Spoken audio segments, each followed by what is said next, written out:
part 2 because apparently I talk too much and I have a lot of thoughts in this video. Change your life was never about your weight. Hold it, please. It was about you taking responsibility for yourself. Are you suggesting that a person who is overweight does not take responsibility for themselves? I'm totally maybe just, projecting right now. We're going backwards.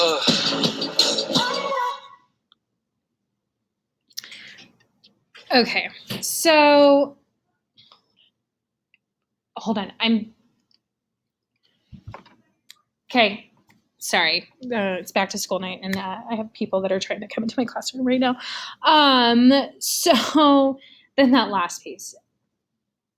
I talk about anecdotal evidence and how anecdotal, I'm a science teacher for those of you that don't know me. I talk about anecdotal evidence a lot and how stories about what happened to a friend of a friend of a friend or something that a doctor told you is now all of a sudden truth. But I'm gonna operate from some anecdotal and some projection, because when I see this, something like this, it is a gag me with a spoon type of reaction. So like I mentioned earlier, I started doing Camp Gladiator. They had a deal of 4 weeks for $10. All right, fine. I like Camp Gladiator. A girlfriend wanted to do it. She wanted an accountability buddy. Fine, let me do it. First day, the trainer takes me aside. Granted, this trainer doesn't know me from Adam. And, at 240 pounds, 235, I'm still a big girl. I am what I am. And so I get pulled aside. Oh, you're a newbie. So this is endurance week, blah, blah, blah, blah, blah. You don't have to do the full reps, just take it at your, okay. Part of that is liability. And I can put that liability part aside. But hey, how about you talk to me? How about you ask me where I am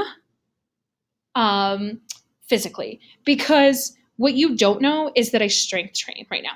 I can run, but it hurts. And I know that it hurts so that I don't do it as often as I should. And I just practice strength training because that's what my body needs right now. But okay, cool. You know what? You see me. Then today, during this morning's workout, I got up at 4 a.m. I was out the door by 5 to work out at 5:15 with a friend of mine who really wants to do Camp Gladiator. There's one point where we have to do laps. Listen, I know what I'm capable of running. I've been training with MK for the last 5 years. I know where I'm at. But homegirl comes up to me, trainer, still makes me feel singled out of hey, if you need to take it slower on the runs, whatever, I get what I look like. I get that oftentimes that there are people who are the same size of me and they feel like this young woman who their life isn't what it's supposed to be. And if they would just lose weight, everything will get solved.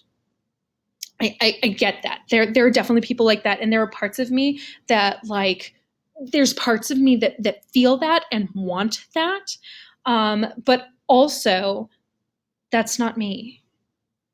And that's anecdotal evidence that if you think about all the people that you have seen who are overweight, who are starting gym classes and starting running and all of these, and just assuming that it has something to do with them wanting to lose weight in order for them to feel better about themselves. That's just painful and that sucks. And to further this Camp Gladiator thing, then I get a text message around 10 a.m. where it was hey, are you okay? I just want to make sure that we're doing everything that we can for you. And and it's just placating on, I don't feel like I belong. I don't feel like I belong because you automatically see someone like me, someone who is larger, but I have more endurance than most people. And I haven't I haven't scripted my response to the text message that I received from the trainer, but I want to be like, so in 8 weeks, I'm going to Athens, and I have a girlfriend running a marathon, and I'm pretty sure that like I'm going to be running part of it with her. I'm pretty sure that on Saturday, I'm going to be running a 10K. And I'm going to be okay. I'm not going to PR. It's not going to be great. It's not going to be beautiful. But you know what? I'm going to fucking do it because that's who I am and that's who I've always been. But thanks for making me feel like shit. And really, like, these are my feelings. These are my assumptions of where this trainer is coming at because she sees a woman who is overweight. But at no point did I put up a hand and be like, stop during my workout because I know my body. Because I'm an athlete. And I feel that when you like circle around me to make sure that I am okay, you're letting me know that I don't know my body. But I do. And in movies like this and this the cinema is just, it's anecdotal, it's fairy tale, it's what a lot of people go through, but it's not everybody's story. And we need to be careful when we see things like that and assume that everyone has the same story. Because this isn't my story. This was my story 9 years ago. 10 years ago, I was no longer a nun. I had left the convent. I had a meeting at 4:30 on a Tuesday in the evening, and by 6:30 a.m. the next day, I was no longer a sister. I spent a year, maybe more, in bed, depressed. I moved to Colorado 9 years ago. I met a man, I fell in love. He was not in love with me. He was never in love with me, but I was in love. And so I told myself, Amy, if you just get thinner, because at that point I was 300 pounds, if you just get thinner, Matt will like you. So yeah, when I began running, it was this weight loss thing. But then it turned into so much more because it wasn't, and it's this story. It's this story that this girl is portraying. And that was Amy 9 years ago.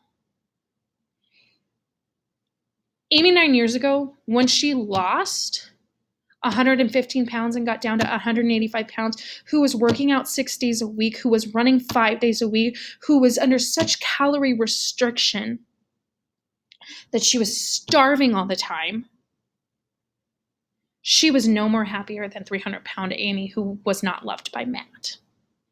And so, you know what? I gained almost all of that weight back. And in October, November, when I was 270 pounds, I was like, listen, the only thing I want to do is run. I don't want to run because I want to be skinny. I don't want to run because of anything other than I like running. Now, don't get me wrong. I actually hate running, but I just love the freedom I have. I love being deep in my thoughts. I love using that time to understand who I am and why I'm so angry or why I'm so sad or why I'm so happy, or finding that joy and that peace in my life that I was searching for 10 years ago when I left the convent. Running was something for me that I never really realized was so important. Fun fact, when I was in the convent, they wouldn't let me run. This was before like I was the avid runner who ran half marathons and did all of these running races. But running has always meant something to me, and I never realized it until I stopped doing it after I had started doing it.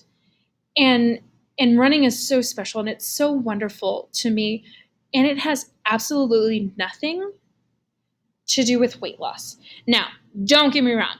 I look fucking great dropping 40 pounds already. Like 40, 30. I can't do math. I'm a science teacher. That's a joke. Self-deprecating joke that we should not be actually joking about. 30 pounds. 30 pounds. I look great. I look wonderful.